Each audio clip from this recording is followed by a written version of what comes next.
Thank you very much. A warm welcome to everyone. Good morning. Thank you very much for coming. I'm really honored to have so many people attending because the topic for today is to challenge the very general view that papyrus documents are boring and ugly.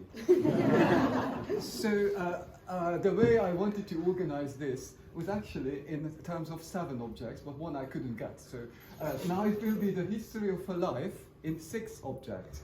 So the main thread for today's presentation is to present various stages of the life of an individual of many thousands of years ago, with documents taken from the Bodleian's extremely rich collection of Greek papyri.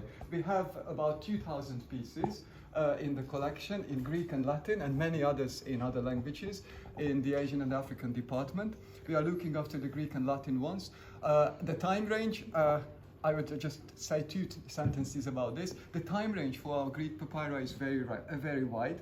So the earliest pieces are from the 3rd century BC, so about 2,250 years ago, up to the 8th century. So it's a very wide time range. It's all Greek, and all these papyri are coming from Egypt because the dry sand helped their survival very nicely. So we have 2 types of papyri in the collection, as in every other collection. The literary things, which are sometimes fragments and survivals of lost pieces, great works of classical literature in Greek, sometimes in Latin, and also of the Christian literature, some other unidentified gospels and exciting things. And the other big group, which is larger than the first, is the documents. Documents, contracts, tax receipts, taken glimpses to the everyday life of people. And we will have 6 of these presented today in the order of a life of an individual. And life, as we know, starts with birth.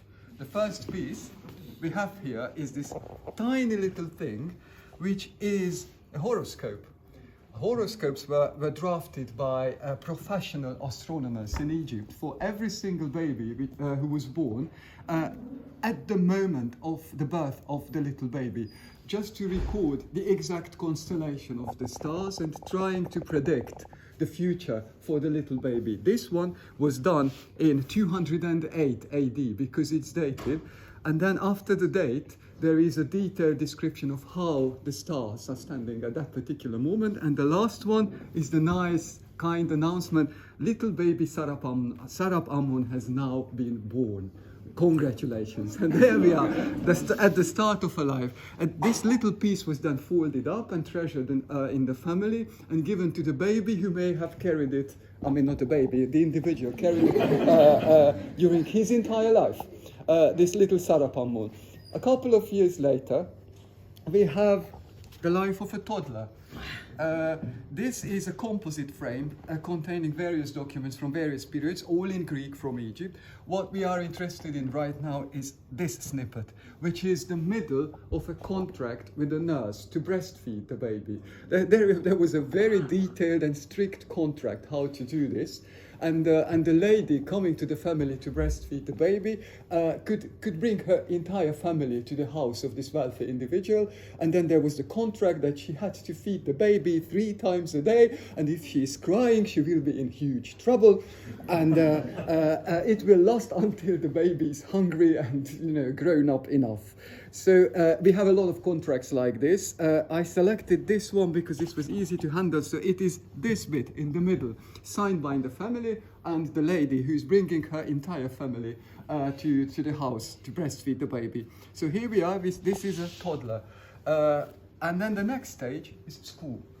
The Bodleian is quite rich in school documents, which provide us with a very interesting glimpse into school life of children. This is a letter by a boy, a primary school boy, from around 150 AD. So help me count it, maybe 1900 years ago. A bit less, right? I'm very bad at maths. And he's writing to his father. And without further ado, I would really like to read this up, because I think this will challenge your first impression taken after the look of this papyrus with this very ugly writing. So he's writing the following: "Hello, Theon. I'm sending you greetings, my father Theon." So they have the same name. "It was not a nice thing, that you did not take me with you to the city. I really don't like that. If you won't take me with you to Alexandria again, I will not write you any letters anymore. What is even more, I will not speak to you. I will never say goodbye to you or any hello. And if you go to Alexandria, I will not take your hand and never greet you again in my whole life. This is what will happen if you will not take me with you. Mother said to Archelaus that if this is quite upsets the boy, and she was right. It was very nice to send me presents, but not enough, I must say. Send me a nice musical instrument, a lyre, I implore you. If you don't do this, I will not eat, and I will not drink. And this is it for now. Hello. There we are. You can see the hand is not right. And when someone published this, he noted that, oh, there is a mistake here, there's a grammatical mistake there, but the words are quite harsh. And it is from 1800 years ago, or 1900 years ago. But as we see, people were the same. Next piece, this was sort of primary school. This is a contract, another contract. Our boy has now grown up and starting an apprenticeship with a weaver in Oxyrhynchus, which is in Middle Egypt. It was a big town from where a lot of papyri survive, scattered around in collections all across the world. And this is a contract between a mum and the weaver in Oxyrhynchus. The mum, forgot what her name was, but the child, who is not 18 yet, is called Onofrios, and the weaver's name is Avaros. And then there is a detailed contract, what the weaver is supposed to do, how he should teach the child, and the obedience of the child is put down in the contract, that he has to do everything what the weaver says.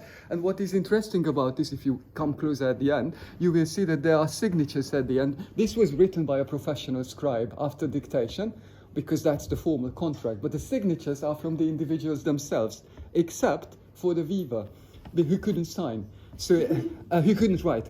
And there is a note saying that I am Didymus and I am signing this for Avarus the weaver because he cannot write at all. But if you see the hand of Didymus, he wasn't too much better. But, at least he could sign it. But here we are at the start of a professional career. The boy was Onofris, wasn't even 18, and he started working with this weaver. And probably, I think the contract is for 3 years. After 3 years, he became a professional. Next one is the next stage. It's family. This is another boring document because this is a census return. You had to report to the council about your property, what your property looks like, where exactly it is, and how many people live in there.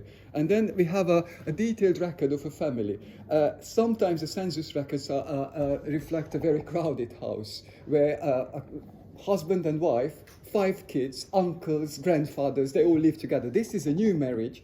The husband declares that in this house, under this address, I live here, who am 20 years old, and my wife is 13, so quite young to get married. And that's the stuff. These are the people in this house. And there is a declaration at the end that actually my wife has another property, so they were quite rich, at another address which belongs to her grandma. The grandma lives there, but it belongs to the wife. And what is also interesting that there were no IDs. Nowadays, if you do this, you need to record your ID numbers, right, or passport number. That didn't exist at that time. So what they did is quite funny. They described the faces of the individual. So there is Isis, my wife, whose hair is middle brown, stature is something like this, and she has a scar under her left ear.